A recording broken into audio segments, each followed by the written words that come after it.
Hello! Welcome, my name is Marcus Stewart, and I am joined by two very, very lovely gentlemen, two very, very smart gentlemen. On my left, my hypothetical left, is Mr. Jack Gardner. Hi. It's me. Hi, Jack. That is you. And on my hypothetical right, I've got Mr. Joseph Knoop. I am always your right-hand man. Hello. Oh, thank you. You can be you're my shield to my axe, or wait, I don't know. No, Jack has a beard, I think, still. Nope, so he no, I don't have a beard. Nope, great. No beard. Fantasy is dead. I was trying to make like the Lord of the Rings reference, and I think I botched it somewhat. No. We're running with it. Yeah. Okay. We're running with it just like we would be running across the lands of Middle-earth for like 5 months. Exactly, hopping over orcs and stuff like that, because the captains keep showing up every 2 seconds, so you don't really get anywhere. Yeah, exactly. Except today we're taking the hobbits to Mount Rushmore. Oh, look at that segue. And Bringing we've it lost anyone who hates puns. Okay. No, let's just go with that. And yes, as Mr. Gardner just said, this is what this podcast is. Mount Rushmore. We all know it, mostly, if you live in America. It's it's a big cliff in South Dakota, and it's got 4 faces carved into it of 4 somewhat important people. They led this country at some point in time. But they were 4 of, I guess, whoever carved that considered the best of the best. And that is what we are going to do here, but with video games. And the way I envisioned this was that we're going to pick the 4 best of a particular topic that I have chosen ahead of time and have given my 2 cohorts here some time to come up with a list. And we're just going to hash out and share our candidates for the 4 best of that particular category.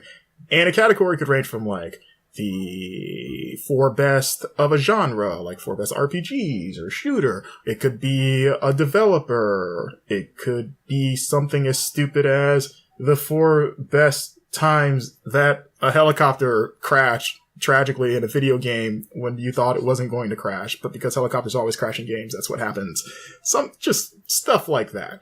So, and after we share our picks, what we are going to do is take those 12 entries between the 3 of us, and we are going to form a new definitive Mount Rushmore, if we will. So we're going to sculpt 3 Rushmores, and then chip out some faces from that one, and then paste it on another cliff to make another Rushmore. Because that's how you make things with sculpture. You got too many mountains. Yeah, you carve those 3 mountains their place. You spend God knows how much time and money carving 3 cliffs only to deface all 3 of them to put it on a different cliff. It's like, what's the Sistine Chapel? Just keep painting over and over. Exactly. So. Now, Marcus, I'm not going to lie. When you initially pitched me this idea, I thought you were asking us to come up with 4 Mount Rushmores as seen in video games. So, like, what are the... Like, for actual, like, in-game Mount Rushmores? Yeah. And I was really confused as to how long you were going to be able to keep this podcast going, because I don't imagine there's an overabundance of digital Mount Rushmores. Like Cruisin' 64. Is that one? I honestly can't think of a single game that I've seen it appear in. There aren't many games set in South Dakota. It sounds, it's not the ripest of locations, That would be a great topic for the future, though, for the Mount Rushmores of times that Mount Rushmore appeared in a video game. And then everyone just has the same answers. But I'm glad it's not that. This is a much more diverse subject than I initially thought it might be. Yeah, I thought it would be a fun idea, and, everyone loves a list. Everyone loves when people take their opinions and organize them in, like, a numerical order, and says that this is my opinion. Everyone's always really understanding about that. So I figured for that particular crowd that always just loves agreeing with people's thoughts and in a very civil way, this is for you. Because the also, I really just want to see someone carve the Noid into a mountain.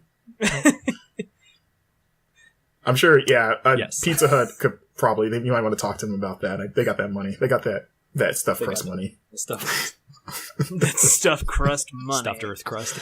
Hey, man, they took off when the stuffed crust came out, in my opinion. Sure.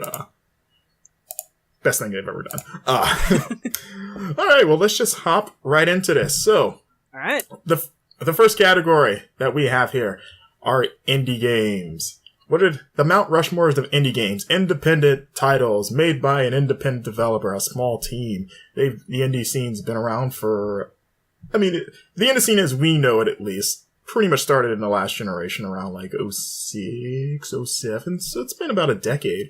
And this is going to be like, what are the 4 indie games, in your opinion, that stand out, like, that set the stand? What are the standard bearers of the indie scene? Like, what would you go on a mountain and carve the characters or the box art into the side? And so, like, these 4 best represent the indie scene.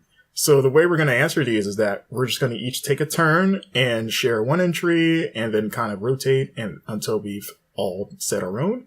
And then, like I said earlier, we're just going to, once everyone said their piece, we are going to take our 12 and try to make a definitive list of 4 with that. All right. Sound cool? Good. Yeah. Alrighty. I mean, you guys are all wrong. I'm just going to say that up front. I obviously am going to have the best list. So, I mean, you guys can throw your lists out there. I will fight you on that mountain, boy. It's going to be the end of Richie Rich, the big battle and the Mount North Rushmore. by Northwest? Yep. There's turns out it appears more in movies than it does in video games. From the nose of the Noid, I will sing to your doom. I've always wanted to hang from the Noid's nose. Finally. Wait, before we get into this, did either of you play the Noid game that came out recently? We're not going to talk about that. It was actually pretty good. Wait, there's a new Noid? So someone on the internet, as part of a game jam, made a game about the Noid, and I even played it. I downloaded it and played it. You can download it for free, and it was actually a surprisingly decent, like, early 90s or mid 90s era 3D platformer. Did they like remake the existing game, or is it just a brand new game? It's a brand new game. Did Pizza Hut? Yes, Pizza Hut know about this? Rewarded for that. I don't think so, but it exists, and it's surprisingly better than it has any right to be. Anyway. Some people remake Metroid, some people remake the Noid. Why not, Hey, maybe the Noid deserved another shot. Alrighty, so I think I'm going to kick this off, being this is basically my show. So, I'm about to you. Exactly. And the first entry I have, and I would be surprised if I have any opposition towards this whatsoever, but I'm going to go with Braid. Okay. It's on my list. Yep, I'm right there with you. It's on your list? I actually took it off my list. Because I figured it would be on your lists. Bet you're regretting it now. No. So and my reasoning for this, and I imagine you have maybe a similar opinion, Joe, but I would still like to hear it, is that, at least for me, Braid, when that came out, that was the game that, even though there had been smaller games before that had made some noise, that was the game that really kickstarted discussion of, like, comparing an independent game with, like, a AAA release in terms of, like, quality. And, like, because I remember there was, like, magazines, like, not knowing how to score it. And, like, because before that, indie games had kind of pushed aside for a lot of outlets of, like, oh, we'll mention this thing and say it's good. But, like, that was the one where it was like, oh, no, we should treat this in the same, like, regard as we do a big release because it's that good. And that's not even talking about, like, the actual gameplay of it, which is, if you're not familiar, it's what was it, 2007 Braid came out, I want to say? For Xbox. Yeah, it was 2006. Yeah, by Jonathan Blow. And it was an Xbox Live exclusive, and it was one of the very first games that kind of ushered in that era of, like, Xbox Live Arcade being this big thing that you looked forward to, because you're like, oh my god, we're gonna get these, like, hopefully, like, quality indie titles, and, that game really kind of, like, spearheaded that movement. And it's a great game. Very thoughtful, very beautiful art style. It still holds up today. It's just as good now as it was back then. And yeah, to me, it's, whenever I think about, like, indie becoming, like, a big thing, that is the first game that always comes to mind for me. Yeah, and generally I agree on all the points. And when I constructed my list, I wanted to have that kind of divide between the 2006, 2007-ish, like commercially viable indie games like Braid, that kind of began to redefine that definition, like you said, with earlier stuff like possibly like Cave Story, but we'll get into that later. But Braid, was you had people like, there was a rapper on like YouTube or Facebook or MySpace, whatever we were still using at that point in ancient history, freaking out and like getting 1,000 likes or whatever the equivalent of retweets were, showing footage of the main character like leaping off a ledge and then like reversing in time, stuff that we kind of already had with like Prince of Persia, obviously, but in a artsy game, I guess it was still kind of like a mind-boggling experience. And the fact that it got that kind of person who probably is like much more used to Call of Duties, Maddens, etc., those tentpole games, the fact that I got someone like that excited and kind of remarking about like, what's this about, cannot be understated. And for some reason, despite the fact that it initial appearance is kind of a typical like side-scrolling, semi-interesting mechanic little adventure game, it got people real good. So that cannot be understated. I remember describing Braid to someone as like a Prince of Persia meets side-scrolling thing where you control a chibi version of Angus Young from ECDC. Yeah. I mean, it's one of those things where Braid has all of the pretension and the kind of the aspiration of being this artistic work that should be taken seriously, but it's also accessible enough where people who are more just casually interested in games can immediately recognize kind of what the basic building blocks of Braid are, because it's very much modeled after Mario, and in some ways it's a critique of Mario and side-scrolling It's not up games. its own ass mechanically. Yeah, and so it's accessible to everyone, and I think that's part of what makes it really so good. It's that it's both fun to play and also at times purposely not fun to play, which is really interesting to me. And everyone can kind of equally get into it and take away what they feel they can take away from it. And I think that's part of what made it become it kind of became for a little bit the focal point of the discussion people were having back then in the mid to late 2000s, which was, are video games art? Like, that was still a question people were hotly debating back in the day. And thankfully now we've, for the most part, settled the debate. Thankfully now we murdered Roger Ebert. I mean, I'm not admitting any kind of guilt. Joe might have murdered him, but my hands are clean. And, legally binding in a court of Skype. He beat him to death he beat him to death with a copy of Shadow of the Colossus. with a regional me. And so yeah, it's an interesting kind of look at the very cusp of when I think games kind of came into their own as really establishing in the wider mainstream culture that, hey, these are actually artistic statements and not just toys for children. Mm-hmm. Nice. Sounds good. So, looks like Joe and I are correct, objectively. Glad you agree, Jack. And wait, I just want to say, the reason I took it off my list is because I knew you guys were going to put it on yours, and so I felt like I should make the case for a different game. So okay, so you want to be a hipster, basically. You don't want to be mainstream. I didn't want to shortchange our listeners because I feel like they deserve the best and the most interesting picks for their indie Mount Rushmore. Tell us how you really feel, Jack. He said we're not interesting. Yeah, I said you were boring. Deal with it. Great. All right, so since you also had that on your list, Joe, I guess we'll count that as... Yeah, sure. One of yours. So, Jack, share... Skip over me again, just like Dad. All right, Jack, hurry up before I have to dwell on that thought. share one for you. Okay, yeah. I am going to say that while I initially thought about putting Bastion on my list, the sequel, the follow-up, not the sequel, the follow-up to Bastion by Supergiant Games, Transistor, is the game that really speaks to me from their lineup. I feel like it's a more interesting game, and to me it resembles, or the thing in my mind that I kind of equate it to is it's basically video game Macbeth. Like, it's essentially this tragedy story about these two beings on a revenge mission after kind of suffering a betrayal by the ruling powers.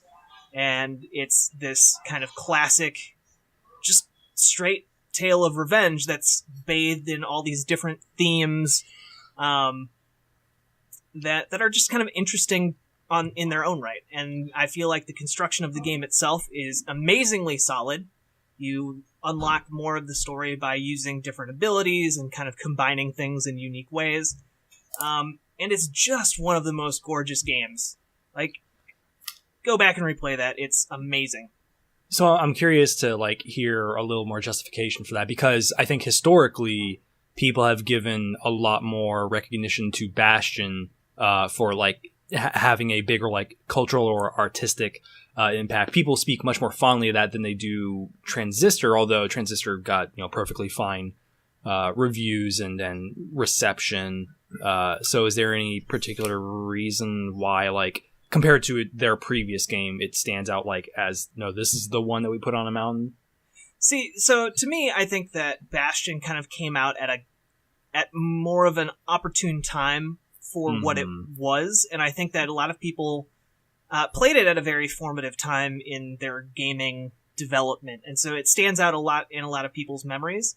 And I like it, deservedly so. It's a great game. I'm not going to say Bastion is not a great game, and that's definitely why I thought about putting it up there on my list. But at the end of the day, I think Transistor is a more mature story and more interesting story than Bastion had.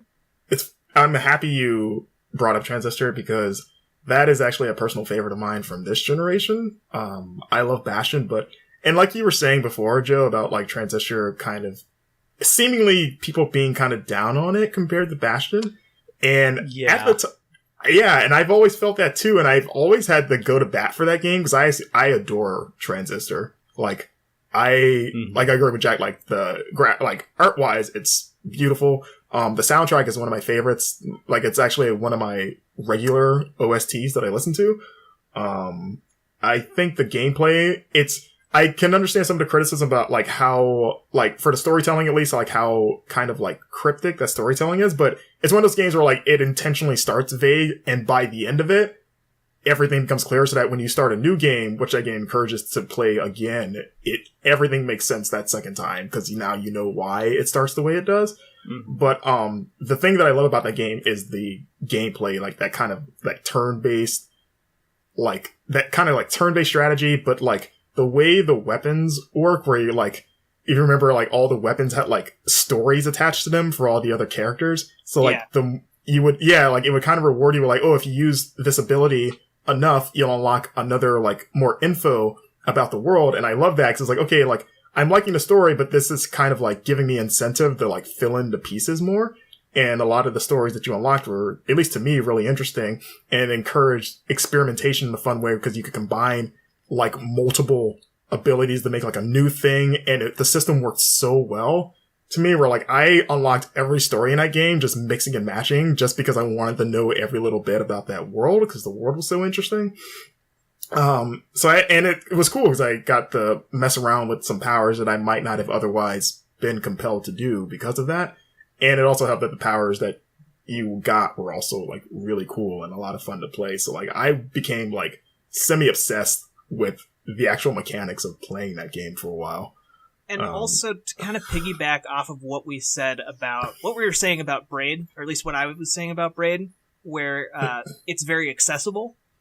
Yeah. I think Transistor is almost a little bit the opposite of it, but not in a bad way. Like the gameplay itself is very accessible and it's very fun. At least for me, it's very fun to play. But I think the narrative and kind of the theming of Transistor is very complicated, and I think that kind of throws a lot of people off because I think it's the kind of game you kind of need to sit back and think about for a little bit. And I'm not saying that other games don't do that, not saying Braid doesn't do that, but I think it's a lot easier to walk away from Braid feeling like you have just had a very heavy artistic experience, even if you don't like really give it a ton of thought.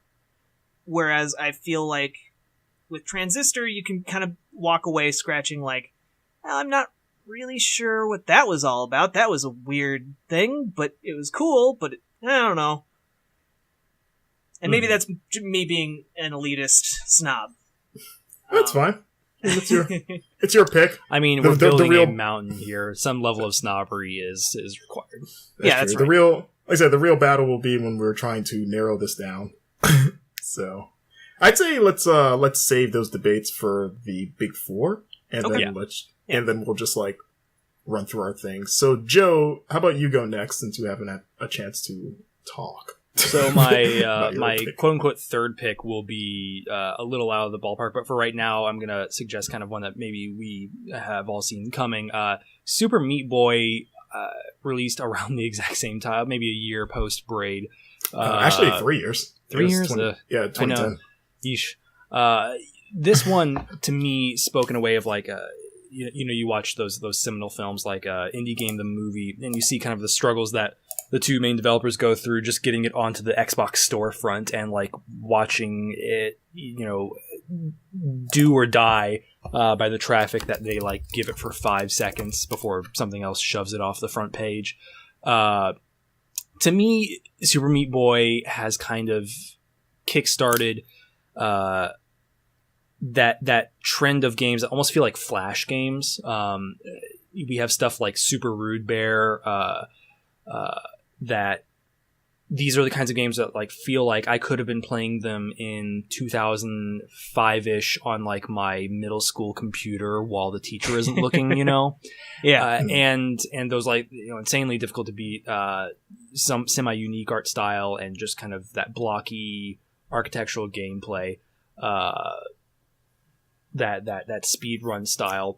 And to me, Super Meat Boy is essentially the most classic version of that you can get, unless you go to, an actual Flash Games website where, though I'm sure plenty of game developers have been influenced by things that, found life there, none of those obviously had the eyes on them or the funding or the scope to land on something like, the Xbox storefront in the year of our Lord 2010. And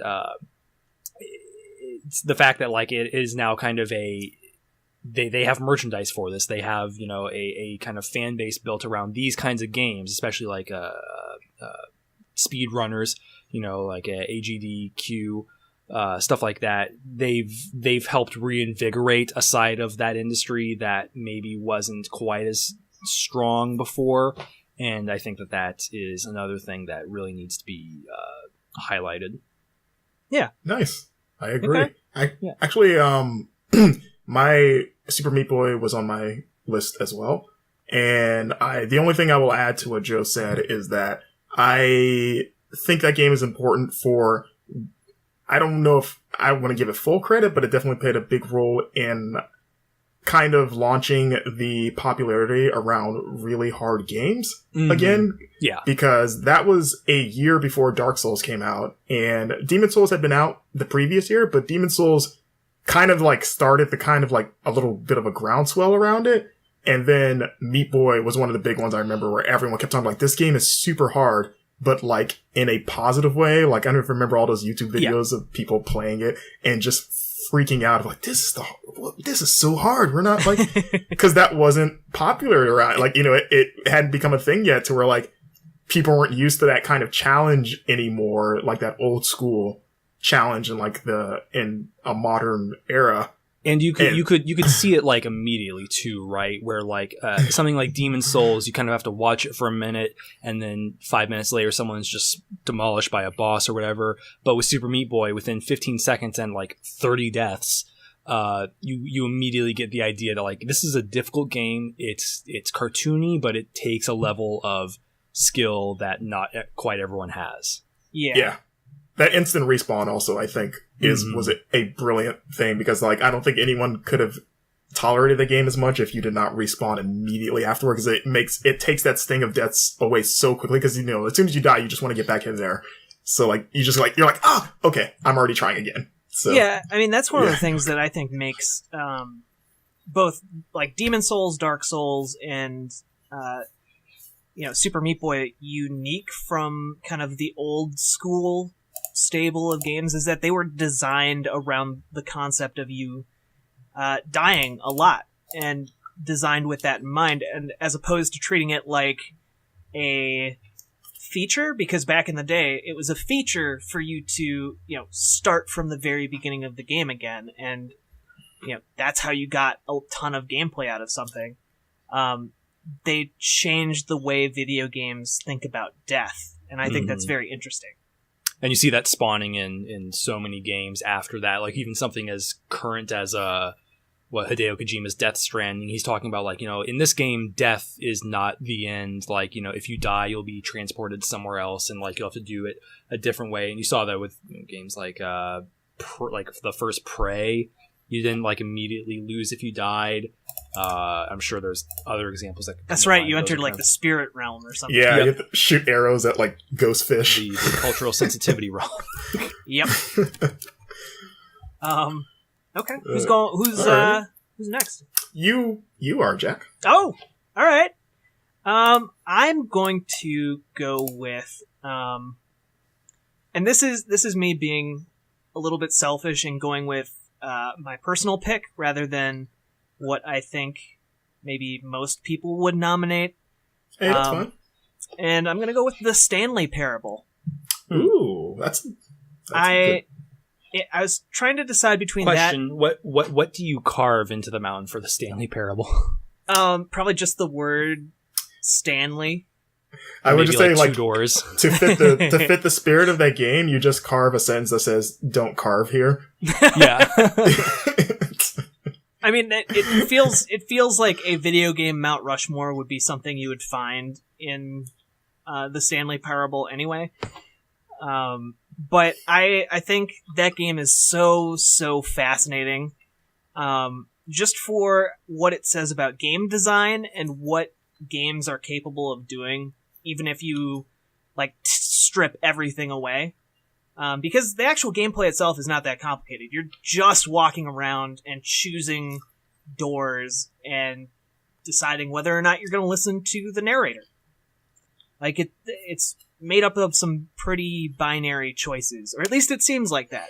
And maybe in some ways it's not that game. I didn't think of that for my list, but in some ways it was one of the first games in modern times to like toy with the idea of you're walking into a game blind, and by the end you're kind of be like, wow, that was not the experience at all I thought I was jumping into, for better or worse, and maybe helped kickstart a lot of those things. Like obviously you had, after Stanley Parable, you had the same developer doing it was Coda? No, not Coda, or but that was Beginner's Guide.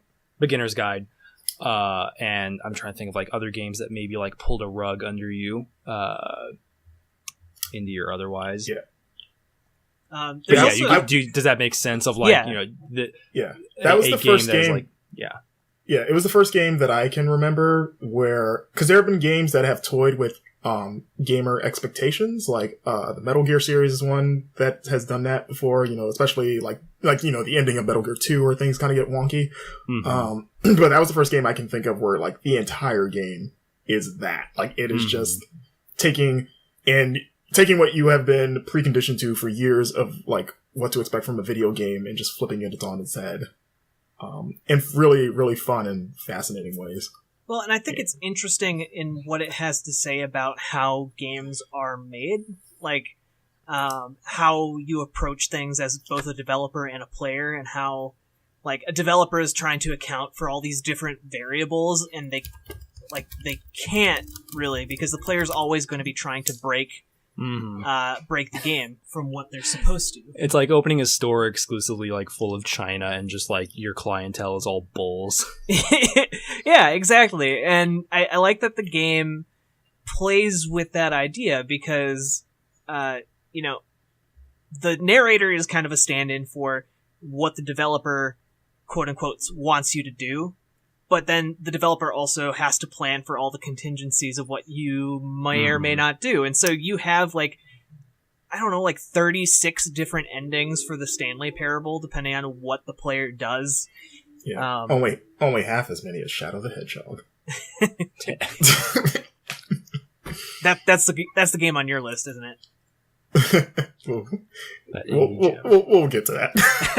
Anyway, but no, that's a great choice. I had not thought of that for some reason. I was trying to decide between that and Gone Home, and I picked the Stanley Parable, even though it's not as maybe critically acclaimed as Gone Home. I just think what it has to say about games is so interesting, and if it's a video game Mount Rushmore, then maybe at least one of the Mount Rushmore faces having kind of a stick up its butt about video games, or not a stick up its butt, its head up its own butt about video games might be a good call. I don't know. Yeah. Alrighty. Cool. Butts. I guess I'll go next. And the next one I've got here is Shadow Complex. Okay, you did have something to do with shadows. Yes. So Shadow Complex, if you remember, it was the 2009. It was one of the first kind of like summer of arcade games for the Xbox 360 back in the day, and it got a lot of huge buzz because it was like a modern take on Super Metroid. You play as the I'm trying to remember. It was like this espionage theme thing where you play as an agent and you're going through this giant like labyrinth facility, and it was really cool at the time because, it had been a long time for one that we had gotten. I mean, it had been a long time since we got an actual Metroid game from Nintendo, let alone like any sort of like quality 2D Metroid experience. So it hit at a great time because it scratched that great itch, and it also helped that the game itself was fantastic. Just some of the new stuff that they added in there with like the grapple hook and all the like the guns and the kind of weird, crazy story that was actually, if I remember correctly, it's like based on like, it's set in the world of like an actual series of books. Yep, I don't remember the writer. Written by Orson Scott Card. Yeah, that was kind of a weird Empire. thing. Yeah, was that it? Yeah. Okay, yeah. I was like, I can't remember his name. Yeah. But also like that along with probably Cave Story, I would credit with like kickstarting what we have now since been a flood of indie Metroidvania games. It's like everywhere you turn, someone's making a new Metroidvania, and a lot of them are very good. But like, I trace that all back to Shadow Complex just because that subgenre has become such a big part of the indie scene, and I don't know if that would have been a thing if Shadow Complex hadn't been as great as it was, because a lot of the best indie games have been in that vein, where I think of like Axiom Verge and Ori and the Blind Forest and Dust and Elysian Tale and just so many others. And it still holds up now. They just brought it to they brought it to Xbox One like a couple years ago. Yeah. So that's one of my most fond games when I think about the indie scene. So yeah, that's my argument. I'm sticking to it. All right, Jack, I don't know if you wanted that. I am unfortunately not that familiar with Shadow Complex, although like all your points about the kinds of games that birthed the future titles like Ori and the Blind Forest and Dust and Elysian Tale, like that all totally rings true for me. Yeah. Also, I'm also happy to talk about Dust. So that game doesn't get talked about enough, and it's a great game. I mean, it's Shadow pretty, Complex. it's pretty weird, but it's good. I don't agree with Shadow Complex. It's a very good game. I'm not sure if I would carve it on a mountain. That's okay. We're not there yet. But this yeah, is my we'll list. get there. Yeah. You can put your fist down. It's okay. That's fine. You can raise them later. Sorry. My fist is still clenched. Look at that. It's already getting hostile in here. Alrighty. So we've already got like 4 so far between the 2 rounds, I think. So I think this will be everyone's third game coming up. Alrighty. Yep. So Joe, take it. You mentioned it already, Cave Story. And to be clear, we're going to be talking about the 2004 version. Yeah. But the original, not the one that came to WiiWare? Get out. I was like, was the one that... I was arguing, that's the one that blew it up. I mean, if you want to, like, I think Cave Story, that would have been, 2014 for that one? Wait, oh no, well, the Cave Story that came to, because, like, the PC one that you're talking about was 04, and then the first console release was on WiiWare back in, like, 2010. Because I remember I bought it when it launched, because it had a bunch of buzz. Well... To be fair, so like in researching for this, I was kind of like, okay, what are some indie games that maybe I haven't necessarily played, or that like I wanted to look for stuff that came from the before time, pre 2006. Yeah. And Cave Story in 2004 on the PC, developer Studio Pixel, or more just Daisuke Amaya built this entire game over the course of 5 years. Are either of you familiar with that version? Vaguely. I've always been unclear, or at least I don't remember like what the differences were when he brought the Wii version. Mm-hmm. Just like outside of like graphics. To me, this is kind of the game where you can point to a lot of roots of indie games we have now. This very solo developed 2D side-scrolling kind of Metroidvania style game, although maybe not necessarily as expansive as something like Shadow Complex. When did the original Shadow Complex come out, by the way? That was probably like 09. Not that far. 09. They're not super far apart from each other. Yeah.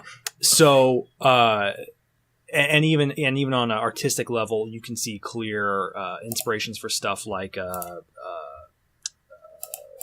Undertale in this. The pixel art style, the kind of like endearing designs, that allow like a fan art community to kind of have their own artistic interpretations of things like that, with a story that maybe goes places that like traditionally a Mario in that vein, or a Zelda, or a 2D like Metroid game in that same vein would never have gone before, or at least outside of archetypes and tropes we're familiar with. So that one. Not my hottest pick, but certainly up there in terms of things that I thought like, hey, this deserves recognition. No, I agree. That was actually one of the ones I thought of when I came up with this category, because that is one of the ones that does predate that indie boom, because of that original version floating around in the ether before it, before he kind of spruced it up for the wider release. Was it was the 04 version, was it the same general design, and then he just kind of like It's very added to it? Undertale pixel art style. Like still like a Metroidvania, like the same general layout, the encounters and all that stuff. He just to my understanding.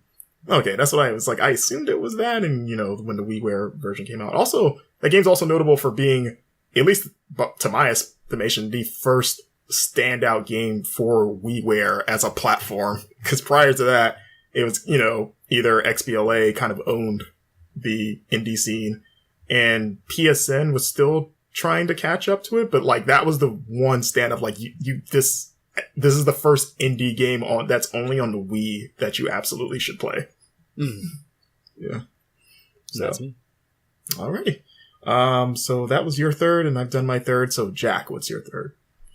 My third is Frog Fractions. Ho ho! I played that for the first time a few months ago, all the way through. Yeah, I've touched it a little bit, but I played it all the way through for the first time a few months ago. That game is absolutely bananas. And, yes. I know the Stanley Parable was all about subverting expectations. Frog Fractions takes that to an entirely new level. I'm sure. I'm almost afraid of you talking about it. I mean, I don't really want to go into like too much concrete detail, but it goes from being just a children's counting game to being completely off the rails and having absolutely nothing to do with that. Yeah, let's just say it has very little to do with frogs and or fractions. Or does it have everything to do with that? And I'm not sure that it has like a deeper meaning, except that it is very much just about kind of the absurdity of life, and like maybe the ultimate meaning is that there is like trying to attach logic to anything that happens is futile because you never know what's going to happen. And I just it's something that, you know, I'll play like once every couple years, and it's just entertaining as heck because you forget about all its little nuances, and it takes you through like several eras of gaming, and it manages to do all of that in just a computer browser window, so you can literally play it on pretty much anything. Yeah, and it's short. It's like an hour. Yeah, maybe. Yeah, an hour. Very and it's biblical. free. The Lord sending frogs down to rain chaos and anarchy on us all. Yeah, it is. Have you played it, Joe? I have not. Oh, should, Joe. absolutely. You should do it after this. I'm glad. That's why I wanted you to be vague, Jack, 'cause I think that's one of those games where I know the concept and everything, so I mean by all means. But yeah, for other folks, yeah. Yeah, when it's one of those games like go into it as blind as possible. Just type in frog fractions and just play it. It doesn't take long at all. So wow, that was a very interesting choice. I did not expect frog fractions to be on this list. But that's awesome. Alrighty, so to round us out, number 4, I've got... Oh no, I lost my list. Okay, I've got Geometry Wars. Oh, okay. Hey. Yeah, that's a good one. I didn't expect that. Geometry War. Yeah, and that game is I mean, for one, it's one of the first like game within a games to become its own game. Because if you remember, it appeared in Project Gotham Racing. It's kind of a little mini game that caught fire way back in was it a demo or was it a mini game inside the game? I believe it's like, if I remember correct, it was like a little mini game that was just in the game that was just kind of there. That's so weird. And then people played it and were like, oh, this is actually kind of awesome. And then they're like, okay, we'll just make it its own thing. And you know, that was back in like mid 2000s, like, you know, PS2 generation. So like the seed was planted way back then. So when they did Geometry Wars Retro Evolve, which is the full title of the game I'm referencing, you know, that was one of the very first XBLA games, and one of the first like original XBLA games at the time. It was like ports of like old arcade games and stuff like that. And that just took off, and that was a big deal because it was, you know, it's such a simplistic kind of ode to, you know, old school arcade games at a time when like the new, like the 7th generation was just getting started. So like all the focus on like, you know, big new experiences and crazy new graphics. And then that was the game that people were just could not stop talking about and were getting addicted to. And, you know, that game was probably responsible, or at least one of the games responsible for people going nuts over not just achievements, but just the idea of like leaderboards again. And it also plays like a dream. Like to this day, like I have it on my Xbox One and I still jump on it every now and then just to play, and you get sucked right back into it. Like it's, you know, it's simple, you know, like that classic game design of like, you know, being simple to play and being very difficult to master. It's timeless, which is very hard for a game to be. So yeah, Geometry Wars, that's how I'm ending it. So. I think in some ways you could also say that helped inspire a lot of games that came after, like Thomas Was Alone, games that took like the idea of let's personify or let's anthropomorphize this square or this like very simple geometric shape and give some meaning. You had stuff like even again, I keep wanting to say Coda, but it's The Beginner's Guide. The idea of like a developer giving a little bit of life to this meaningless chunk of matter inside a game. You don't get that without something like Geometry Wars, like reinforcing the idea like, hey, this triangle fighting other triangles or other squares can be just as fun as Call of Duty. And also you could say that, you know, Housemarque, the developer that did, Super Stardust, Nex Machina, a bunch of those modern arcade shooters, having Geometry Wars success be kind of justification to go back to that style, because, that's what they started with way back in the early 90s with the original Stardust and Super Stardust to, would they have gone back to make Super Stardust HD, which came out not long after Geometry Wars and was pretty much the Geometry Wars for PlayStation. In terms of like just having this hot arcade shooter that was exclusive to it, because it was pretty much its rival at the time. Like, I love Super Stardust HD. So that game, along with all the other games that came to define that studio, might not have happened if Geometry Wars had not blown up the way that it did. That's true. Yeah. So, yeah. All right. Let's see. Joe? What you got? I don't have a fourth, remember? Oh, that's right. That's right. You're okay. succinct. You got the Three Musketeers. That's right. Alrighty. Jack? Alright, so this was kind of a toss-up for me between two games that very few people have actually heard of, because I want to be super hipster and cool like that. Yeah, So got your glasses on right now, sipping some Starbucks. So I was trying to decide between a game called Passage, which is a 2007 super indie game. Passage? Yeah, it's about 5 minutes long. I've and never heard it's- of this. Yeah, you get it's free. You can find it online and download it, and it's very simple. I'm Googling it right now. It is the goal of the game is to condense life down to 5 minutes, and it's different every time you play it. And you basically are just moving from left to right in this corridor, in this passage, and you get to move differently. You can move up or down, whatever, and it's just. But no matter what happens, time continually passes until you get to the end. And it's a very, very moving game. And I just wanted to talk about that because I didn't ultimately choose that game. It's not your fourth? No, my fourth is actually a game called Ikewa. Ikewa? Kewa. Yeah. How do you spell that? It is. I will spell it for you because it really needs to be spelled, because it is not spelled how it is pronounced, because it is Irish. It's spelled Oiche space Mhaith. Mhaith? Yep. And it's pronounced Ikewa. Oh my god. Yeah. I'm just looking at what I typed. What is this? Okay. What is this game, Jack? It's by Terry Kavanagh, who people will recognize as being the developer of VVVVV and Super Hexagon, I believe. And yeah. Oh yeah, that's right. You did do Super Hexagon. And so this is from like a game he made in 2011, and it's a Flash game. It's in your browser.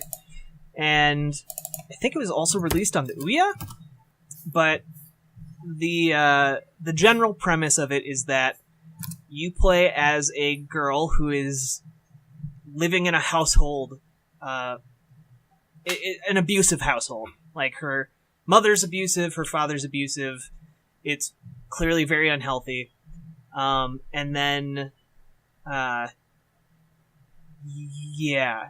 It's also a very short game. You can probably complete it in about, 15 to 30 minutes. But the reason I chose this game is because it makes you feel a very wide breadth of emotion in a very short amount of time. And I think it is one of those games that's very emblematic of how games can touch us and like make us experience things outside of our normal everyday life in a very profound and effective way. Would you say specifically because of like the interactivity factor? Like, is that kind of why this stands above a intentionally emotionally impactful film? Yeah, because and the thing is, it's not realistic graphics. Literally, it is pixels. It is almost NES era graphics going on, and there is a difference between watching a girl on a screen go through horrible situations and having the mental connection of I am that person doing these things and in this situation. It in a sense, it almost forces empathy. And it is a rough game. Like I've had people who I've recommended this to, come back and be like, this is like the only game that made me cry or something like that. And oh wow, it's like, I'm not going to say it's pleasant, and I'm not going to say that it is one of the most, fun or hardest games or anything like that. At least not on a mechanical level. I think there's only really one puzzle in the game. And that only serves to like, break your heart, essentially. And yeah, I think that's what I'm gonna go with. So good job, Terry Kavanagh, for eviscerating our emotions. Nice. Yeah, I'm looking at screenshots of it now. I'm like, okay, it's got that kind of like old school JRPG kind of vibe. Yeah, that's Kavanagh's like entire library is super minimalistic stuff, right? So yeah.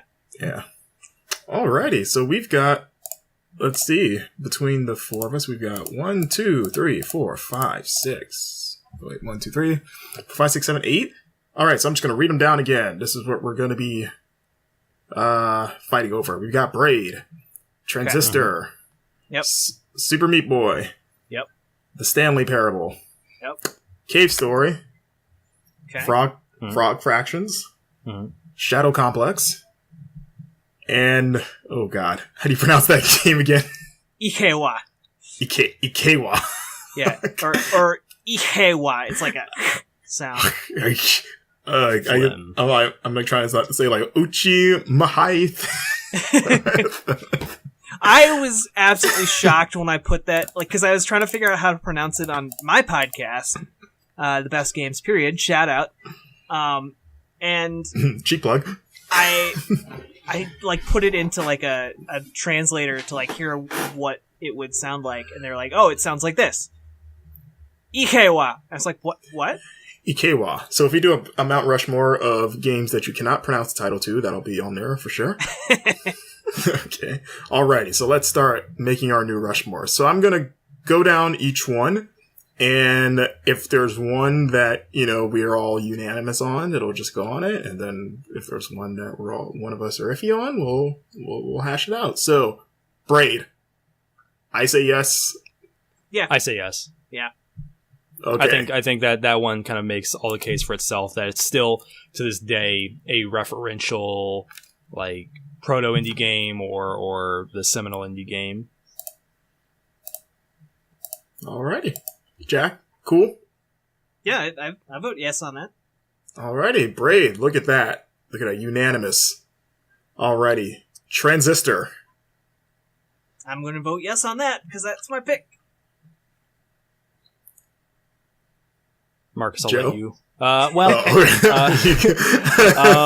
I wouldn't like say no out of spite, because I very much enjoy what's the company's name? Supergiant. Supergiant. I very much enjoy Supergiant's output and their art style, and like I think that they're a fantastic team. I think just considering what else is on here and the fact that like their own catalog with Bastion preceding that perhaps takes away some of what could have been Transistor's own impact. I know that like the art style and the gameplay is fairly well regarded, but I think if you compare it to a lot of other more obvious choices, I'd fight against that one. Okay. Yeah. So how are we gonna handle this? Like, are we gonna? I'm just gonna go. I'm looking for the unanimous ones first, and then we'll fight over the ones that we're iffy on. So, like, at least personally, all right. So, I'm just gonna skip to the two that I feel are most likely the unanimous ones. We got Braid. I feel like Meat Boy is the other one. Jack, how do you feel about Meat Boy? I'm close to a yes, but I also just feel like, okay, so if we're gonna have like one arcadey type game on there, like I forgot to mention Geometry Wars, by the way. Not just that. Geometry Wars is in there.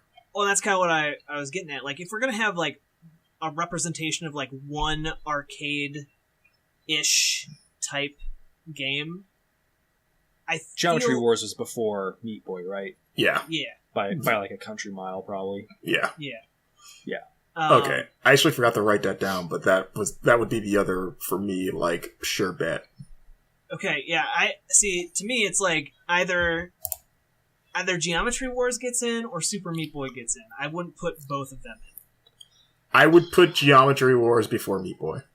I don't like dramatically disagree with that, but I gotta wonder, like, Super Meat Boy is still like a known quantity, like like Geometry Wars has its place in history. Don't get me wrong. It's had 2 sequels. The Super Meat Boy like is about to get a sequel. Yeah. Is I think vastly more like visually perhaps iconic. Not that it's an uphill battle when you're talking about triangles fighting other triangles. Yeah, those particle effects though in Geometry Wars. I think, and I don't know, and like, did Geometry Wars carry? Maybe it did. Did it carry the same like emphasis on difficulty that now kind of permeates throughout a lot of gaming? I would say not in the sense of it being hyper hard the way that Meat Boy fits in that genre, but it's like that arcade hard. You know what I mean? Yeah. Of like, it gets harder. It's more about how long can you last as opposed to like it's hard right up the gate. Mm-hmm. So it's a different. It's like an old school. Yeah. Also, Marcus, you got really quiet there. Yeah, sorry. Super quiet. Oh, okay. I would say that I would like 110% go for Meat Boy over Geometry Wars. Okay. Geometry Wars is really good, but it has not had I don't think it has had nearly the cultural impact or staying power that Meat Boy has had. Well, I will counter that with Geometry Wars. Go ahead. I would say Geometry Wars has 2 sequels. I mean, one of which is one of which came out a couple years ago for this generation. So what's it called? Geometry Wars 3. So it had 2 sequels. Okay.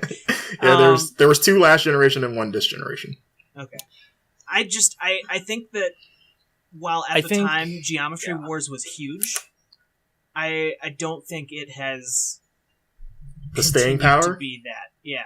So if we're gonna like harp on the idea of difficulty here, like valid point, like our arcade difficulty is kind of a different chasm to explore there, but Meat Boy was the beginning of a different type of difficulty in gaming, or at least a different like type that hadn't been explored since perhaps a entire other generation of gaming. And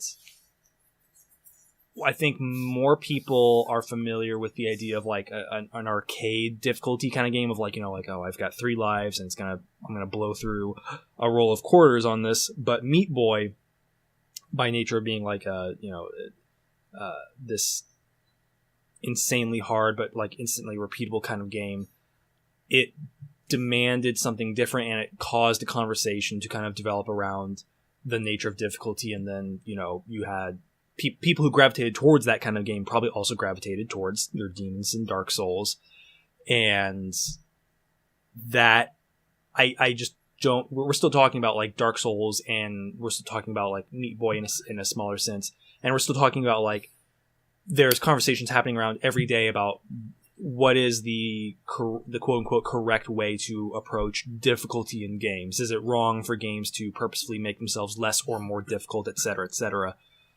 We haven't had that kind of conversation because of Geometry Wars, either or the arcade style of difficulty. We had it because of Meat Boy and Demons and Dark Souls and those types of things. I will say, I think that's more of a cultural impact. That is true. I'll give you that, because I will say that just the whole like subgenre of like hyper difficult games in general is still a thing. whereas the modern arcade shooter has kind of begun to fall out of out of relevancy, like with Housemarque announcing like flat out that they're done doing that this year. After releasing like 3 in like a year or whatever it was, like 2 or 3 this year. So yeah, you could attribute Meat Boy to, you know, like I said before, like sparking that popularity, and that flame is still burning very brightly now. So yeah, I can see that. Plus, I'm just going to throw out there that it's a lot easier for people to identify with a cute and well-designed kind of mascot figure like Super Meat Boy has, and you don't like your little triangle shape? Geometry Wars triangle shape is not as personable. I would put him, if I did a Mount Rushmore video game characters, the triangle would be there. That's we'll not do true. Meat Boy on that, like a little triangle No, that's not out of his nose. I would have to narrow down the category very much to give the triangle a chance. Most simplistic characters that you know nothing about.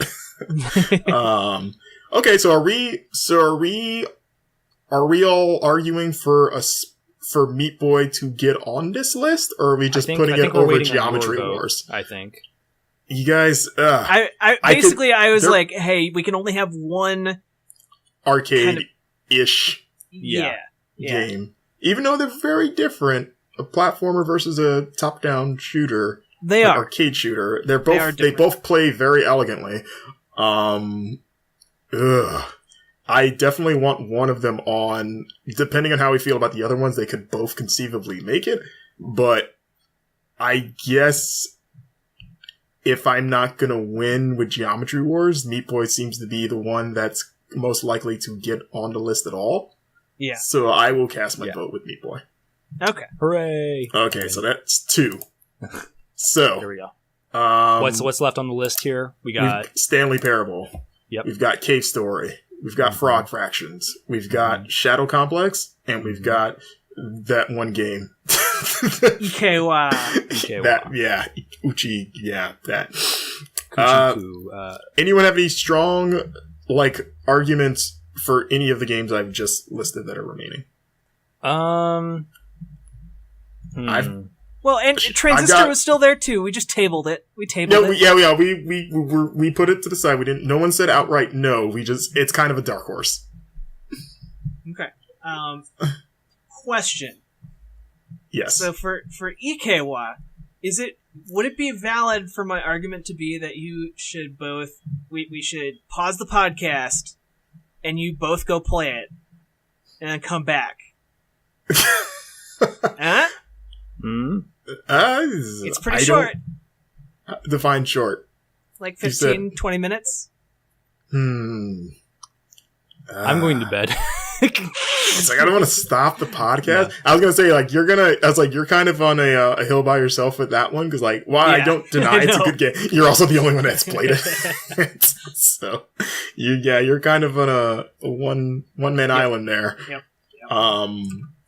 That's an interesting case. I think that's the only game that most of us have not played. Because I think the only other game is Frog Fractions, which Joe hasn't played. But that's the only game. I know the cultural impact of Frog Fractions, at least. Yeah. Alrighty. So 2 down, 2 to go. Braid and Super Meat Boy are in. They are in like Flynn. Okay. But who will join them? We've got. So like I said before, we have the remaining options. And I'm just trying to see if anyone feels really strong about any of these. I know for me personally, I'm looking at Shadow Complex as a big one. Okay. Metroidvanias? I don't think that I would put it on there. Okay. I mentioned my hesitation earlier. I'll put up a fight. I'll put up a fight for Stanley Parable. I think that's a valid choice. Okay. Yeah. I'm typically wary of what Stanley Parable had to have been 2013, 12? No, 11 or 12. What? I think 2012. Yeah, 11 or 12. Okay. I'm generally wary of like having anything too recent, but that's still not like too recent. And then I mean that's still 5 years ago. Yeah. Yeah, that's pretty long. Time is infinite now. Actually, it was 2013. I just looked it up. Oh, yeah. Okay, I was like, yeah, there's no way. October. It's as early as 2011, because like Beginner's Guide came out 3-4ish years after that, and that was within memory. It came out. Give it 2 weeks. It'll be 5 years ago. That's kind of, man, I didn't realize it was that late. It came out a month before this generation started. Like, the new consoles came out the next month. Wow, Yeah. I did not realize that. Yeah, this Jack, generation's I think underway. you made a very interesting point about it's a commentary on a relationship between developer and user or gamer, although in that story it's not really about a gamer. No. And that, I think, can be felt in a lot of other games after that. But before and after that, games have always kind of had commentary about the people making or playing them, but that's where it got really tongue-in-cheek about itself and kind of reinforced the idea that like it's okay or it's great even to make a gamer feel like the game is analyzing them as much as they're analyzing it. Yeah. Well, and I think it also came out at a time when, slow-paced adventure game maybe would be the more polite way of saying walking simulator. I was going to bring that up. You know that came out, yeah. It came out after Gone Home. Yeah. Just a little bit after Gone A couple Home. months. By like what happened? No, a couple months, Yeah. because Gone Home was August. Okay. Yeah. So. But I think that the Stanley Parable did a lot to show what that kind of a game can do. Because a lot of people gave Gone Home a lot of flack for not having a ton of interactivity or like decisions with the narrative or whatever. And I think a lot of those complaints were unfounded at the time and continue to be unfounded. But I think that what the Stanley Parable did was show that, hey, even if you have these constraints, even if you have these kind of walking simulator, and I say that with air quotes, constraints on your game, you can still do so much in the realm of interactive storytelling and game design. Like, the world is always reacting around you in a way that, like, as much as I might even in a different list might have even fought harder for Gone Home. The Stanley Parable does in some sense go above it with. I never once the scariest moment of Gone Home is when I think a door in the wall opens out of nowhere and you're kind of like, oh wow, okay, cool. But that's like the only instance of like the world kind of acting without you. Whereas the Stanley Parable is a complete rubber banding of that relationship of like your input versus the game fighting back a little bit. Yeah. I would say like it's and as much as choice is such a prominent thing in video games now and has been for a while, like that goes such a cool direction with that. With like we were talking before, like, taking expectations and screwing with them. So like it was one of the most fun I've ever had deciding anything in a game. Which, I feel like a lot of choice-driven games now have become very rote and predictable and kind of like the same old thing. So like at that time, it was very refreshing and it remains refreshing to this day. And I was also, when you brought up Gone Home, like to how it fits that walking simulator genre, like I almost want to say it was like, it's definitely a kind of a standard bearer for that, that genre, even though it came out after Gone Home and especially after, which is a good dark horse for this list, Dear Esther, before that. Mm-hmm. Oh yeah. Like maybe mechanically, like pure mechanically speaking, one of the most interesting takes on that genre, and maybe one of the ones you could use in its defense when, people say that genre is nothing but, just walking around absorbing exposition. It Right. really kind of like laughed in the face of anyone at that time who said, this is a quote unquote walking simulator. Because like Dear Esther, another thing that like maybe in a different list I'd fight really, really hard for. There are shortcomings with that, like the world very much feels like static at times, and it's a very uninteractive experience. It's almost like the walk you take into a Disney ride, you know, before the actual like attraction is supposed to happen. But Stanley Parable laughs at, you know, those kinds of critiques and says, you know what, you're walking and you're interacting with gizmos and gadgets, but like they are interacting with you as much as you are interacting with anything here. So again, it just kind of tweaks it, but like it's the most significant tweak you can find in that kind of subgenre. Yeah, I think I'm convinced. So, especially in terms of like looking at this list, in terms of like indie games that have contributed on a narrative sense, this blows everything else out of the water. And I think that's an important aspect to highlight. Okay. So I'm down with that. So that's our 3. So 3, Stanley Parable. So it told us now- not to add it, and we did it anyway. For Stanley Yeah, Parable? it told us not to add it to the list, and we did it anyway. And now the British guy is mad. Okay. The So last pick. in order to kind of maybe get through all of these, maybe do we want to each of us say like which one we want for the last one Sure. out of what's left? If we could all pick the one, we'll each say our piece, and then we'll decide from those 3. Okay. All right, sounds good. Alrighty. Does anyone have one ready to go? Because I'm kind of scanning it now, and I'm just like... I am conflicted, honestly. Most of these picks are not from my original list, but I see their value, and Ochi Mathe, when did that come out?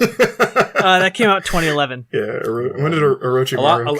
I think most of these games, Transistor, everything but Cave Story is like definitely post 2008. Yeah. Geometry Wars is 2006? 6 or 7? When was Project Gotham? 2006, right? I mean, I don't know if we're Xbox counting that 360 version of the game. Oh, Geometry Wars might even be 05, actually, because that's when the 360 launched. Yeah. But yeah, I am a little kerfuffled here. Especially because I don't have like that a big of an emotional attachment to like Cave Story. It's kind of more of a historical hat nod. Yeah, actually, I feel pretty strongly about Cave Story. So yeah, okay. I could see that one. I think I'm trying to look at what I would eliminate. That might be easier than what I would like. We have Geometry Wars kind of out of the running. Yeah, if we're, you know, I'd be willing to give up Frog Fractions. Yeah. I think Frog Fractions, you can make the same kind of case for Stanley Parable. They're kind of similar in that. Yeah, it's just I only realized when we started talking about it that they were similar in a few different senses to what I was talking about. Yeah, I'd say like Frog Fractions is a hilarious, like just balls batshit thing, but I'd say Stanley Parable is the more elegantly designed take on that craziness. Yeah. Frog Fractions is more like... It did come out like... Frog Fractions was 2011? 2012. 2012? Frog Fractions was like throwing a bunch of different games in a blender and then adding absurdity. Yeah. So, sorry, Frog Fractions. We still love you, though. Yeah. All right. That's out. I would also eliminate Shadow Complex. I don't know if I'm ready for that one. I think I would, as much as I love Transistor, I think I would see that one go before Shadow. Make the case for Shadow Complex real quick. Like in a historical sense, like what did it do prior to anything else, and like what lasting legacy has it really had? Like I said before, I would say it's responsible for reigniting not only the love of Metroidvanias, but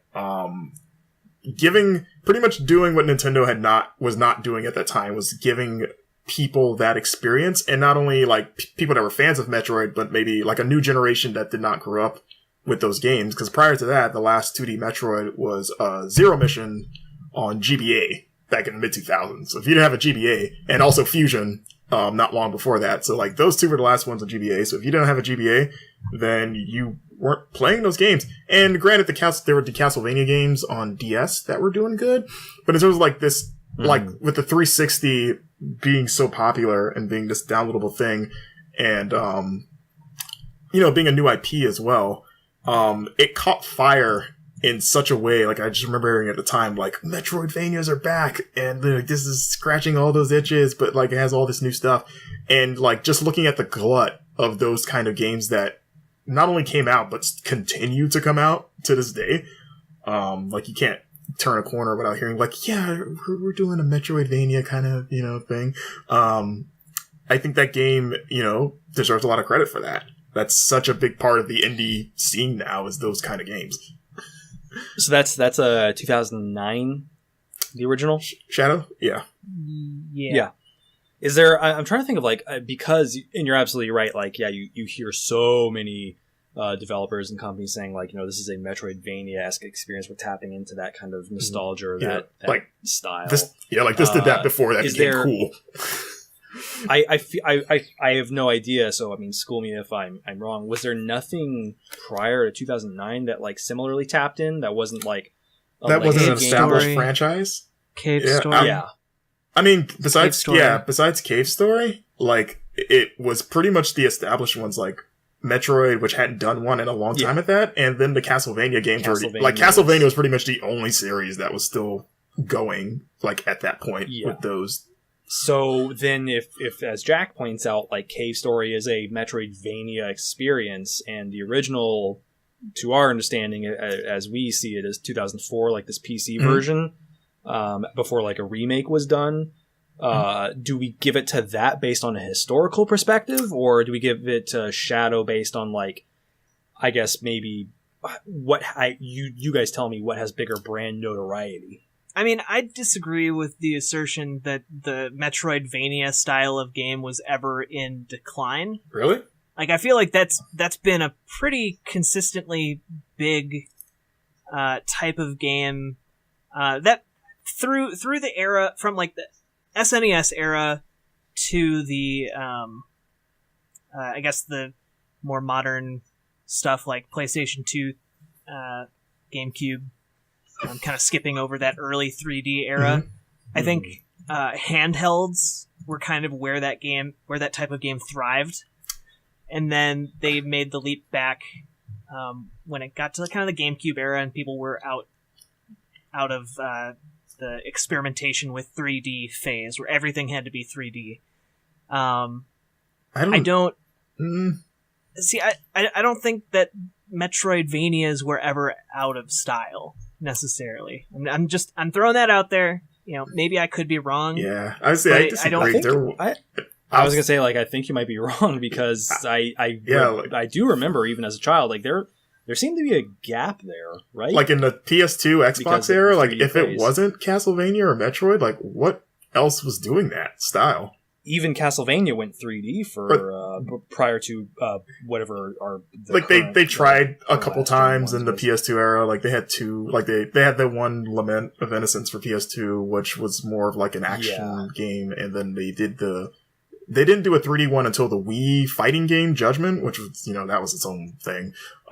So like pretty much out during that generation of like PS2 through Xbox and GameCube, it was the Metroid games that were, the originator that was still doing it with the Prime games, and then, the two on GDA, Fusion and Zero Mission.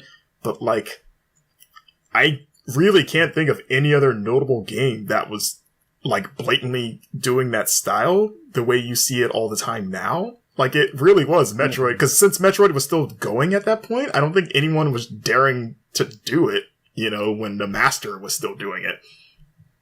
I mean, to a certain degree, I feel like this is like trying to give credit to Braid for resurrecting the platformer genre, because FPS games were big during the PlayStation 2, Xbox era.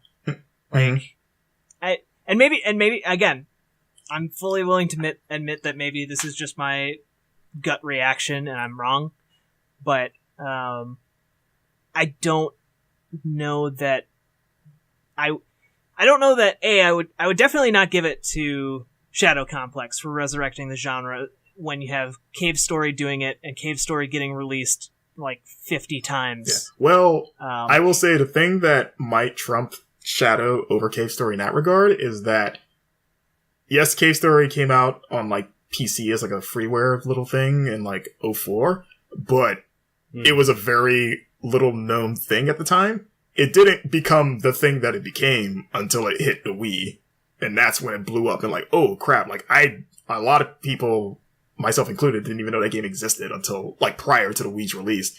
And it released on the Wii the year after Shadow Complex hit. So Shadow Complex sparked that excitement for those kind of games again. So you could say it set the table for Cave Story's success with like people that had like older gamers that had gotten hungry for those kind of games again. And then that newer generation that had, you know, were... I hate you so much. That's a fairly valid point. I'm gonna throw this out there, and I think that maybe this will be a good point. But when people who are making Metroidvania games today, when they're making games, when indie game developers or bigger developers are making them, I don't see any of them referencing Shadow Complex. I see them referencing older games in the series. I see them maybe referencing games that came out after Shadow Complex. Mm-hmm. I almost never see people referencing, yeah, Shadow Complex is the game that really inspired X. Well, no, but, you know, look at the name Metroidvania. Like, of course, those are the two games that, you know, established that style to begin with. Like, Shadow Complex didn't invent the style, so you wouldn't reference it, but I would say it made it a viable genre again to get into. You know what I mean? Like, so just from a purely like popularity and business, like not so much like, hey, it invented this thing, so it's the first to do this. It's just like, oh no, people want these now, like in a modern era. So like this game did super well, and it did do super well. Like I said, it blew up when it came out. So like we can make these too. I will concede that like, yeah, Shadow Complex has name recognition. It's not like, yeah, like for a name, and for a name like Shadow Complex, and you know, it sounds like, you know, Death Place, you know, something like that. Mm-hmm. Could be a dumb video game name. The fact that it does carry some recognition with that kind of title means something. Yeah, especially when you maybe not so much from like a developer like direct influence standpoint, but it is one of those games when you mention it in regard to like the indie, like the history of indie games, and especially like I said, like the Renaissance, like that is one of the like pillars of like the early so indie then scene. The question can either of you tell me who the main characters of Shadow Complex are, or what the plot is?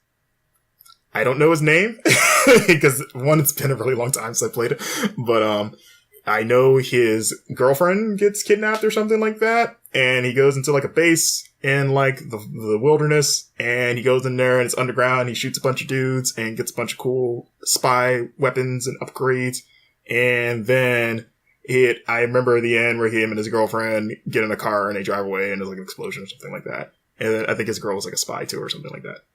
It's my vague recollection of the plot of that game. It's very much an espionage story. So wait, what are you arguing with this question? I'm arguing that there are the gameplay of Shadow Complex might be good. Oh, I'm not. I don't. Oh, I would never say the plot was great. I'm not arguing that. I just don't.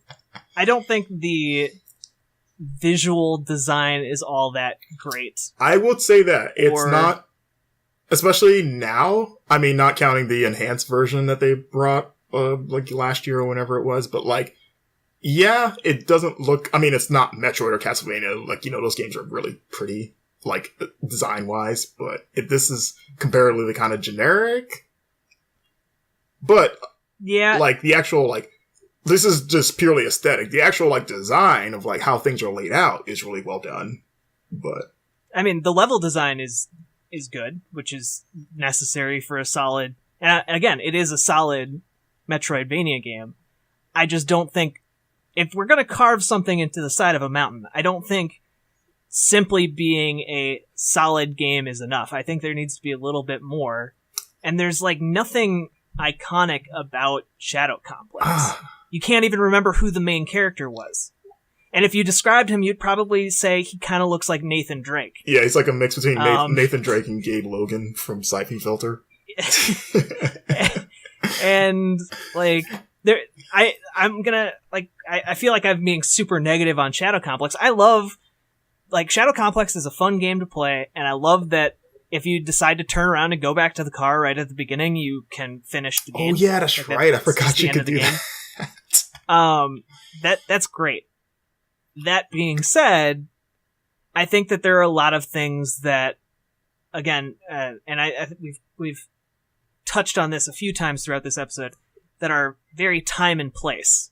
And yes. I don't necessarily think that Shadow Complex is all that great if you remove it out of that time and place. I'll agree with that. There are definitely better takes on that formula that have come since then. Like, very much so. Yeah. Cave Story has like this advantage because of its original pixel art style, and then the later remakes like cartoonish art style. I would guess you could say. Yeah, and I will say it is a little more timeless in that regard.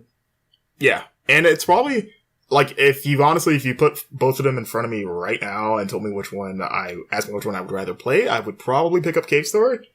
But I would say I'm going more with Shadow Complex's kind of like what it did for that for Metroidvanias more so than like how it holds up today. Like if it's still, if you play it today, it's still fine. But for one, there have been so many of those kind of games since then. Like that game's biggest strength was that there wasn't any of that at the time. So so its biggest strength was that there was no competition. Or at least like it was a breath of fresh air in terms of like, wow, someone's doing one of these again, and it's not Metroid or Castlevania. And so Shadow Complex was 2009, and we generally consider that kind of the post indie. I don't want to say indie boom, but like the post like indie launch pad. It was of those 3 or 4 seminal titles of like Meat Boy, Braid, Fez. Yeah, well, whatever. Fez and Meat Boy were after, because this was still when Xbox Live Arcade was like super hot. Yeah,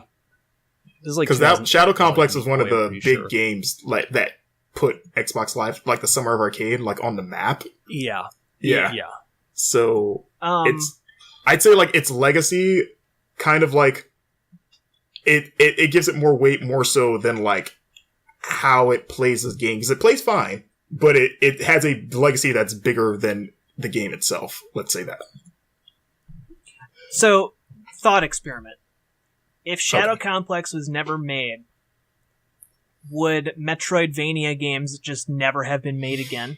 I don't want to say never, but I have to question how long it would have been before someone did it. Like, would Nicholas or like had released Cave Story on WiiWare if not for the massive success that Shadow Complex had the summer before? I gotta wonder about that year gap though, because like maybe a game like Cave Story can get rebuilt in a year, but my instinct says no, because a year even for a game like Cave Story is still a very short time frame. And the game could still be good, but would people care as much? Well, so if people, I reject the notion that because Shadow Complex exists, people would just not have cared as much about other games like this coming out. Like, is it merely just an arbitrary thing? Like, it's been like, so it's 2017 right now. It's been 8 years since 2009. Are we saying that within those 8 years we wouldn't have gotten another Metroidvania game? And if we had gotten another Metroidvania game, would they have just like wouldn't they have just been as big for reviving this genre somewhat competently? I will say that the other thing that I think is worth noting is that before Shadow Complex, like I said, like Castlevania and Metroid were the only two. Like, the two originators were also the only two still doing it. And that was only on handhelds. There had not been a console one of those since, like, what was the last console Castlevania before that was doing, like, a 2D Metroidvania style, like, Symphony? Probably Symphony of the Night. After that, they had the terrible 3D ones on N64. And then after that, they all went to handheld. And the same with Metroid. The last console 2D Metroid to this day is still Super Metroid. So like that genre had largely migrated to handhelds at that point. And then Shadow Complex does it on console. It's a downloadable game, yes, but it's on a console. So, and it does super well. So does that deserve credit for maybe saying like, hey, this kind of like what had increasingly started to become a more niche genre, like it can thrive on a home console and on an Xbox of all things too, like well, if we're do we really want to make that a factor in our decision of like, oh, this helped indies come to consoles rather than this is a meaning, like one of the four most meaningful indie games. I mean, I'm not saying indies in general the console. I'm just trying to, I'm just putting another feather in another possible feather in Shadow Complex's cap, because like not indie not indie in general, like that's absurd because there had already been indies on consoles obviously before that. But in terms of like that specific genre, like Metroidvanias are such a big part of this industry now. Like it's such a beloved genre, and then that was the first big one to come on consoles in like arguably an entire generation. Mm-hmm. So are you saying like something like Ori and the Blind Forest would never have come out on Xbox One? Like, would it exist at all? Yeah. I don't know. It's hard. I don't want to say that because I'm sure somebody, at least I would hope that somebody would have kind of had the guts to look at, Metroid or Castlevania, like, hey, let's just do that again. But I feel like even with like a cursory glance at, developer interviews or indie developer interviews, I hear Shadow Complex get cited, but I feel like Cave Story at least gets just as much citation. I can see that because it came out on console like within a year of each other. Yeah, I mean within a year. So like, if we're arguing cultural impact, then Cave Story, like let's not forget, like also has this kind of willingness to embrace that retro. Like in 2004, there were still very few people like using that old school NES pixel art style, and now it's open season on so much of that as well. Whereas Shadow Complex, and correct me if I'm wrong, really, like Jack said, you couldn't pick that character out of a lineup. I'm sure a lot of the world, looks gunmetal gray for all of the specific intents and purposes, but that's an interesting. I want to see something like recognizable on that mountain, I think, and not necessarily like if maybe we can argue the impetus to return to Metroidvania came as a result of OG Cave Story, but maybe the refinement happened on Shadow Complex, and that allowed a wider audience who maybe hadn't either played a Metroidvania in a decade, or who had never played a Metroidvania, probably like myself, if I remember correctly. So maybe the argument is there in Cave Story's favor. It was, and like so many games before it, so many meaningful games before it, not a perfect game, flawed, got a lot of its shit hashed out in remakes or subsequent reboots or reskins of it, but it still laid that groundwork, and I think a Rushmore is all about groundwork in a lot of sense. Okay, so before we go any further, has it come down to Cave Story and Shadow Complex? Yeah. I don't think so. I think we were talking about Shadow Complex and booting it off the list, and then Cave Story got brought. I mean, are those? Are those the two that we feel strongest for taking that final spot? Does anyone have any arguments for? I personally wouldn't choose either of them. Oh, I personally like. So we're Frog Fractions. Yeah, that's out. Right. Yep. Geometry Wars kind of lost to Meat Boy. Are we? We're definitively done with Geometry Wars. Yeah, I'm done with Geometry Wars. Yeah. I very much appreciate the nomination of, say it again, Ikewa. Orochimaru. I don't know. That's not how words work. But I think I haven't played it, so I can't. Kavanaugh's portfolio is still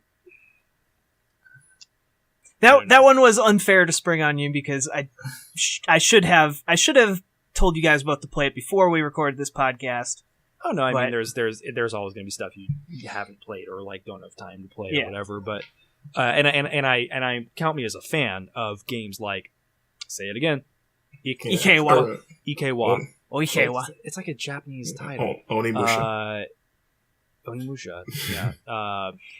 I am very much a fan of like those really out there like 5-minute experience. Like I played a game about like Middle East drone bombings that last 5 minutes and is a really fascinating experience. I couldn't tell you what the name is. It was at Chicago Bash. But would I say something like that hits the list? Probably not. And that's not a mark against Kavanaugh or his broader work or like his broader impact. But if that's the one we single out, I feel like maybe other games do what I don't know. I'm speaking out of my ass here because I haven't played the game or even really seen it, but I feel like you could probably point to more seminal examples of that kind of attempt to do something. Yeah. Right. And that's fair. Like I fully recognize that, again, neither of you have played it, and so it's kind of unfair and difficult for me to even make an argument for it. So really just putting it on my list was an excuse to bring it up, and hopefully maybe someone listening will look it up and play it. Again, it's I will free. look it up. You can play it in your browser. That's cool. Yeah, but so we're down to 3. So we have Transistor Cave Story, Shadow Complex. Most of our debate this last while has been for 2 of those. Is anyone? Yeah, Jack, you seem Transistor seems to be your 4th. You said you would put neither of the other 2 on your list. Yeah.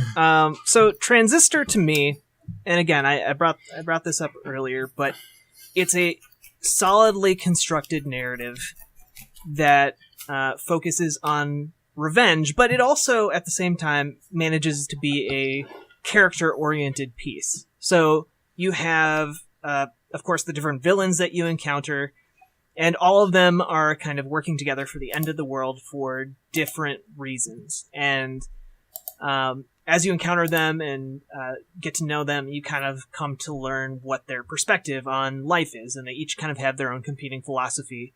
And those philosophies, I think, can be applied to different people you encounter in real life as well. And I would also just like to say, in terms of representation, Transistor manages to be one of the few games on the edge of kind of being like, hey, LGBT people are in video games, and it's okay, and we're not going to make a huge deal about it. Wait, who? But they're there. Wait, who? You talking about Red? What? I was like, what's she? No, I think the main villain and one of the other people, and they're not even really villains. Like, calling them villains is kind of a disservice. What were they called? The Camarada or something like that? The Camarada, yeah. Their goal was just to kind of, well, I don't want to ruin the game, but the antagonists, I guess. Yeah. And it taps into something that I think is very universal, and I like the kind of brave way that the protagonist acts. Because the entire game, there's an option to just kind of, and not mechanically, but narratively, there's the option for her to just leave and, go away from danger. And would you say like the primary reasoning is like heavily narrative? The reasoning for like making it a Rushmore game is narrative, or is it a whole package scenario? So to me, it's a whole package scenario because I think the gameplay is intricately tied with the narrative, and Marcus was talking about that a little bit. And throughout the game, you are encountering people, and a lot of them have already died. But you can still, to a certain degree, communicate with them and learn about them. And their essence is transmitted into your transistor, your weapon. And as you use them in combat, you learn more about them and learn more about the world and kind of can it gives you an increased perspective. Mm-hmm. And you tie that in with the amazing visuals, the brilliant score there by... Mm-hmm. Oh, yeah. Yeah. And I think it is one of the most solid narrative indie games out there. And I think that structure-wise, it's also structured a lot better than Bastion was. And it comes to a conclusion that is both satisfying and kind of ambiguous, and leaves you kind of sitting there thinking about both your life and the life of the characters and kind of how it all ties together. I wonder if do you think there might be an argument to be made for so Supergiant Games definitely has their own style of gameplay and of art direction, for as different as each kind of title is. Pyre now too, right?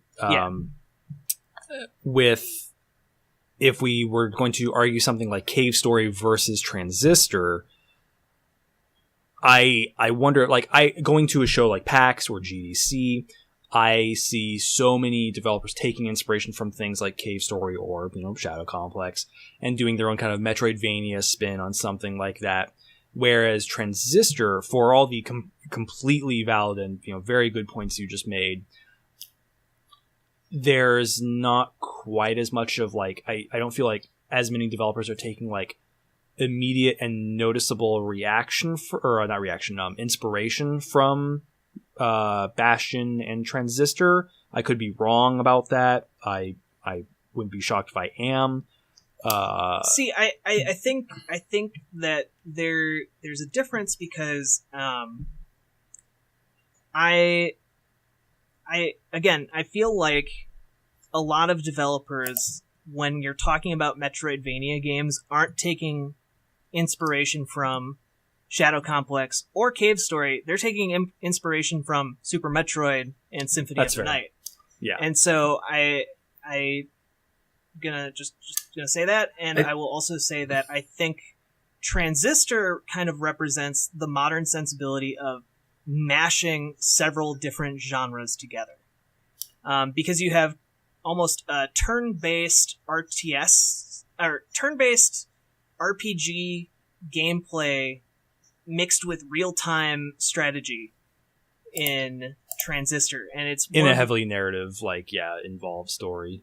Yeah, and it's one of these. It to me, it's one of the most fascinating combat mechanics to come out, and you also tie that in with your storytelling. Like the combat is inexorably linked with the story and gameplay, and I think that is just incredibly brilliant. And to me, it represents an experimentation that indie games are particularly well suited towards.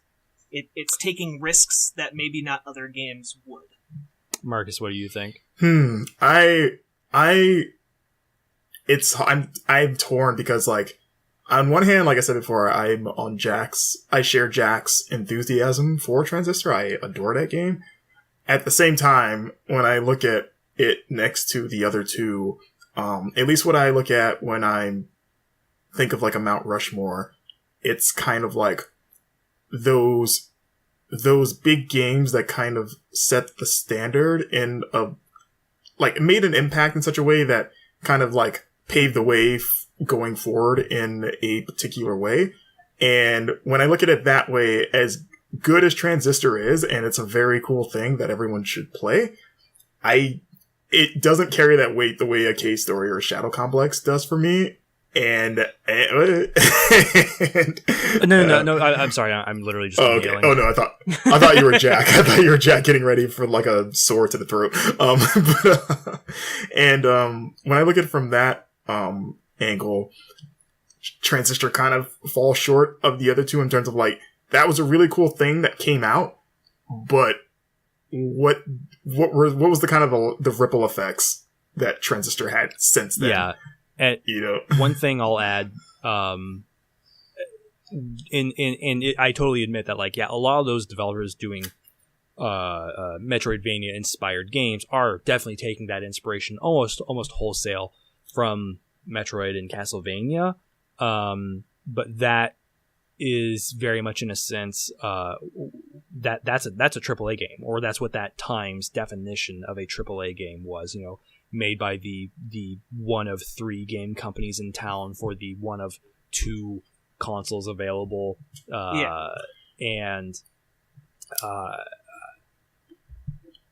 Transistor came in at a time when that was really Transistor comes in at a time like what 2014-ish 14-ish.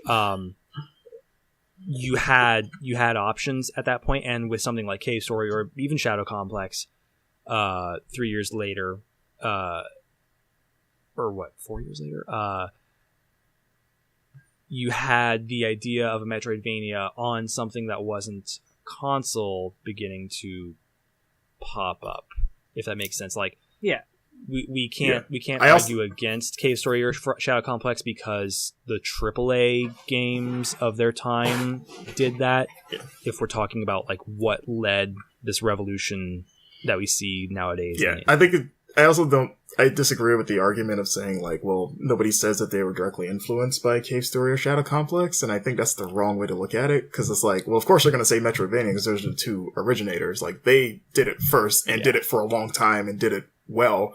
So, like, I'm not claiming that respect of, like, oh yeah, people are always talking about, like, we made this specifically because we loved Cave Story. We're totally looking at that for inspiration. It's like, those two games are important because it proved that that genre was still viable today.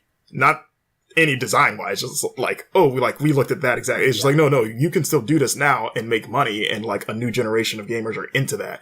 Whereas like, it's kind of like looking at roguelikes. Like, people make roguelikes. That's why it's called roguelikes, because they reference rogue. They don't say like, oh, we looked at Binding of Isaac, which was one of the very first roguelites, like modern roguelites that caught fire. Like, oh yeah, we were inspired by Binding of Isaac. Like, no, we still call it a roguelike because that was the one that did it first. So anyway, in that respect, if we're gonna come down to like a hard vote, I'm gonna do a thumbs down to Transistor.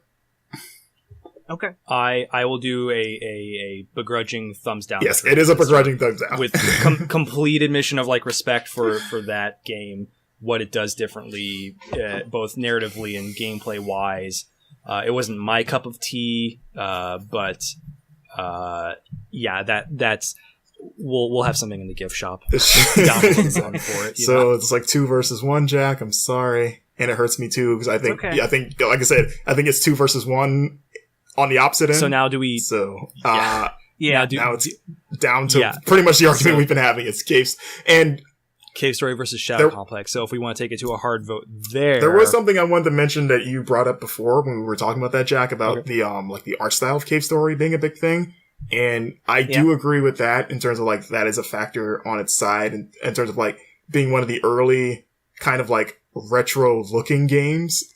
Cause, you know, that's another big part of the indie scene. It's like, hey, we love 8 and 16-bit. And that was one of the first games that did that before that became pretty overdone. Where Shadow Complex is very much, it was a modern game just with that old school style. Cause, you know, that game's built in Unreal. And, you know, it's just an Unreal game as a side scroller. So 2 very different takes, but in terms of like an early game establishing that aesthetics as being cool again, and it is cool, and a game still looks really nice today. That's another point towards Cave Story that I wanted to kind of agree with you on. Okay. So, are we going to do a hard vote for these two? Are we? Are we all decided? You think you're already? I'm already. I'll start randomly. Joe. Where? Vote goes to, I think, Cave Story. Jack. I vote for neither out of spite because you killed mine. You killed my baby. Jack has logged off. If I have to vote for one, it's going to be Cave Story, even though I don't actually like playing Cave Story, and don't particularly care for the art style. If we're going to be giving a lot of credence to what came first, And also the fact that Cave Story released on PSP in 2007. Yeah, but still didn't. You could say blow it laid a lot more of the groundwork for the Metroidvania revival, if you want to say that it needed a revival. My vote would go to Cave Story. Okay.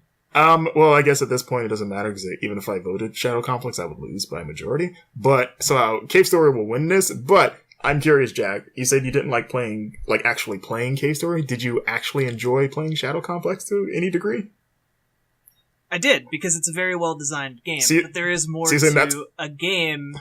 There's more to a game than just the level design and mechanics. No, I'm curious. But I mean, in terms of sheer I am having fun with this game, Shadow Complex would be the one. Yeah. Okay. I'm just curious. Interesting. Okay, then it sounds like Cave Story wins. After a heated debate, you would think you were discussing Game of the Year. We got it. Right.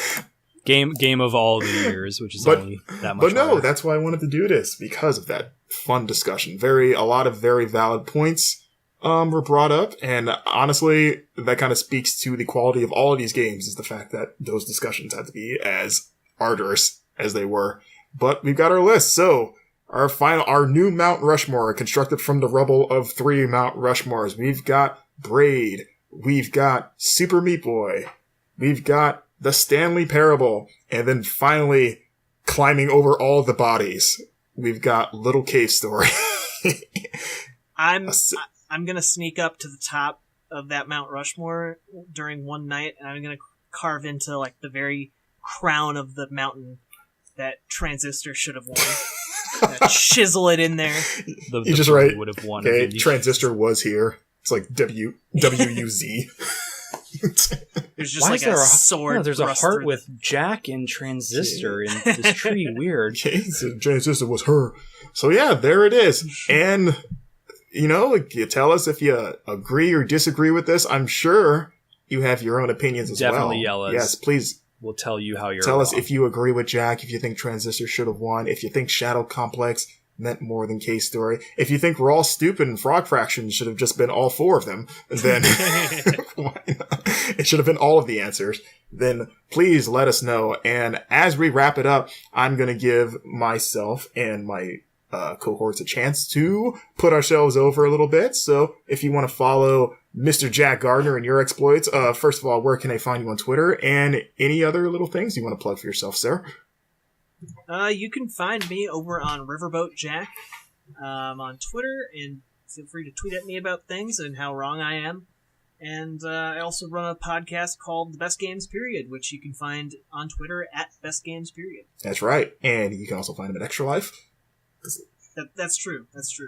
You can find me there. Extra Life's great. Raises money for sick and injured kids all across the United States and Canada. So go sign up for that over on extra-life.org. Absolutely. And Mr. Joe Knoop, where can people find you if they want to tell you things about how wrong and how right you are? If you want to scream into the void with me, you can find me on Twitter at Joseph Knoop, JOSEPHKNOOP. And you can find my writing on websites like Polygon, PC Gamer, and that's about it right now. I'm very not busy with this leg injury. But yeah, no, find my writing, doing lots of, kind of looking ahead or looking backwards pieces for some of those major publications. Got a new, Dance Dance Revolution kind of short, brief history of DDR in America up at Polygon. You should check out with a nice, 10-minute video doc. Yeah, please check it out and yell at me about things. Absolutely. And I'm going to co-sign him because Joe does a lot of really great writing. So you should read his stuff. And thanks, babe. You're of course. And of course, me and myself, Mr. Marcus Stewart. You can find me on Twitter at Marcus Stewart 7. That is the number 7, lucky number 7. And you can also find me on my personal website, marcuswritesaboutgames.com, where I do just that, and as well as just talk about games, as I'm doing right now into this microphone. And you can also find me in random places, like I write for Extra Life every now and then too. You can also find me on thegamer.com and see other stupid lists that I'll write for them. And, just follow me on the Twitter machine for any other little things and projects that I got going. So yeah, until next time, there are other Mount Rushmores that we're going to have to build. It's a really big, vast mountain range that are just empty, and we gotta carve faces into them. So join us for another episode of I don't have a name for this yet, but Set in stone. Set in stone, to be continued. Until next time, thank you for listening, and bye. Bye-bye.